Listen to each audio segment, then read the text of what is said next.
જે ટેન્કરનો જે lab report છે તે નોટ ઓકે આવ્યો છે, જેમાં પામ ઓઇલ અને સોયા તેલની પણ પુષ્ટિ થઈ છે. તમારી શંકા સાચી સાબિત થઈ છે. હવે તમારી આગળની લડાઈ શું રહેશે? ખાસ કરીને તમે વાત સાચી કરી કે જે ગતરોજ જે અમે ટેન્કર જે રોક્યું હતું એ ટેન્કરને સૌપ્રથમ 112માં કોલ કરી અને આ ટેન્કરને જપ્ત કરવામાં આવેલું.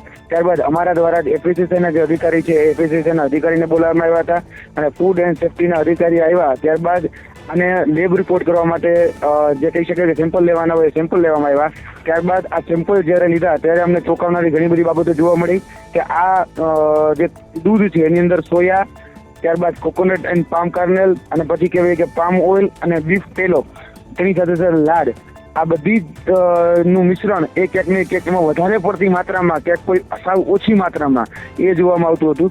એટલે આ ખૂબ ગંભીર બાબત કહેવાય કે આ જે મિશ્રણ જે છે એ મિશ્રણ જે છે એ ખરેખર સાચા દૂધની અંદર હોય નહીં, પણ આ મિલાવટવાળું એટલે કે ભેળસેળવાળું જે દૂધ છે એની અંદર આ દૂધની અંદર આ મિશ્રણ જોવામાં આવ્યું. અને આ જે મિશ્રણ છે અથવા આ જે ઇન્ટિગ્રેટ છે એને કારણે કેન્સરનું પ્રમાણ અને હાર્ટ એટેકનું પ્રમાણ સતત વધતું હોય છે.